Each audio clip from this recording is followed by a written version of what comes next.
உலக பொருளாதாரத்துடைய இதய துடிப்புன்னு அழைக்கப்படக்கூடிய ஹார்முஸ் நீரை ஈரான் மூடிட்டாங்களா? ஈரான் வெளியிட்ட அதிர்ச்சி செய்தி உலக நாடுகளையே அதிர வச்சிருக்கு. கச்சா எண்ணெயை எடுத்து செல்லும் வழியாக இருக்கும் 33 அகலம் கொண்ட ஸ்ட்ரைட் ஆஃப் ஹார்முஸை மூடிட்டா உலக நாடுகளுடைய நிலைமை என்னாகும்?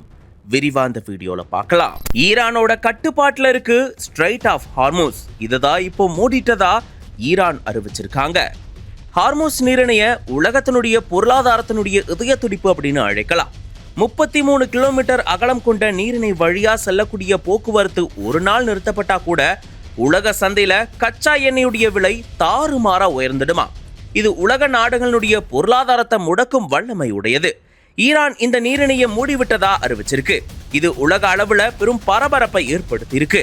அமெரிக்கா மற்றும் இஸ்ரேல் உடனான மோதலுக்கு அப்புறமா ஈரானுடைய புரட்சிகர பாதுகாப்பு படை இந்த வழியா எந்த கப்பல்களும் செல்ல அனுமதி இல்லை அப்படின்னு எச்சரிச்சிருக்கு. இந்த எச்சரிக்கையை தொடர்ந்து இந்த பாதை வழியா செல்லக்கூடிய வணிக கப்பல்களுடைய போக்குவரத்து கிட்டத்தட்ட நின்றுச்சாம். காப்பீட்டு நிறுவனங்கள் இந்த கடல் பகுதிக்கு வழங்கும் பாதுகாப்பையும் ரத்து செஞ்சிருக்கான். ஹார்முஸ் நீரிணை எவ்வளவு முக்கியத்துவம் வாய்ந்தது அப்படின்னு உங்களுக்கு தெரியுமா? உலகில் நுகரப்படக்கூடிய கச்சா எண்ணெய் பொருட்கள்ல சுமார் 20-30% வரைக்கும் ஹார்முஸ் நீரிணை என்ற ஒரு குறுகிய பாதை வழியா தான் போகுது. சவுதி அரேபியா, ஐக்கிய அரபு அமீரகம், குவைத் மற்றும் ஈராக் மாதிரியான நாடுகள் தங்களுடைய எண்ணெயை உலக நாடுகளுக்கு அனுப்ப இந்த பாதையையே நம்பி இருக்காங்க. இது பாரசீக வளைகுடாவையும் ஓமன் வளைகுடாவையும் இணைக்குது. இதனுடைய குறுகிய பகுதி சுமார் 33 கிலோமீட்டர் அகலம் மட்டுமே கொண்டது. இதுல கப்பல்கள் செல்வதற்கான பாதைகள் இன்னும் குறுகலானவையா இருக்குது. இந்த பாதையினுடைய வடக்கு கரை முழுவதையும் ஈரான் தன்னுடைய கட்டுப்பாட்டுல வச்சிருக்கு.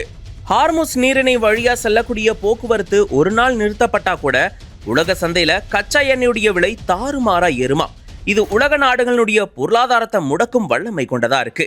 ஈரான் மற்றும் மேற்கத்திய நாடுகளுக்கு இடையில பதற்றம் ஏற்படும் போதெல்லாம் ஹார்முஸ் நீரிணையை மூடுவோம் அப்படின்னு ஈரான் எச்சரிக்கிறது வழக்கம். இதனால இது உலகத்தினுடைய மிகவும் பதற்றமான மற்றும் தற்காப்பு ரீதியாக முக்கியமான பகுதியா கருதப்படுது. ஹார்முஸ் நீரிணை அப்படின்றது வெறும் கடல் பாதை மட்டும் இல்ல, அது உலக நாடுகளுடைய எரிசக்தி பாதுகாப்பை தீர்மானிக்கக்கூடிய ஒரு முக்கிய கருவியாகவும் இருக்கு.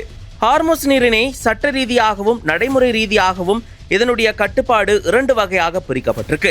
சர்வதேச சட்டப்படி ஹார்முஸ் நீரிணை ஒரு சர்வதேச நீர்வழி பாதை. இது எந்த நாட்டுக்கும் சொந்தமாகாது. கப்பல்கள் தடையின்றி செல்ல அனைத்து நாடுகளுக்கும் உரிமை இருக்கு. ஆனா இந்த பாதையினுடைய ஒரு பகுதி ஈரானுடைய கடல் எல்லைகளுக்குள்ளும் மறுபகுதி ஓமன் நாட்டினுடைய எல்லைகளுக்குள்ளும் இருக்கு. ஆனா கப்பல்கள் செல்லக்கூடிய ஆழமான பாதைகள் ஈரானுக்கு மிக பக்கத்துல இருக்கு. இதுதான் நிலைமையை இப்போ கடுமையான சிக்கலுக்கு உள்ளாக்கி இருக்கு. ஈரான் தன்னுடைய ஏவுகணைகள் மற்றும் கடற்படை மூலம் இந்த பாதையில எளிதா கண்காணிக்கும் மற்றும் தடுக்கும் நிலையில தான் நிலைமை இருக்கு.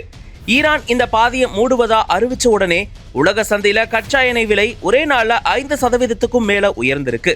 இந்த பாதை நீண்ட காலம் மூடப்பட்டா இது உலகளாவிய எரிசக்தி தட்டுப்பாட்டை உருவாக்கும். ஈரான் இந்த பாதையை முழுமையா தன்னுடைய சொந்த உடைமை அப்படின்னு சொல்ல முடியாதனாலும் தன்னுடைய ராணுவ பலத்தால இந்த பாதையை செயல்பாட்டு ரீதியாக தன்னுடைய கட்டுப்பாட்டுல வச்சிருக்கு. இது உலகனுடைய பல நாடுகளை பாதித்தாலும் இந்தியாவை தான் பொருளாதார ரீதியா கடுமையா பாதிக்குமா? இதை பத்தி நீங்க என்ன நினைக்கிறீங்க அப்படின்றத கமெண்ட்ஸ்ல சொல்லுங்க. மேலும் இந்த மாதிரியான செய்திகளுக்கு ஒன் இந்தியா தமிழை ஃபாலோ பண்ணிக்கோங்க. Subscribe to One India and never miss an update.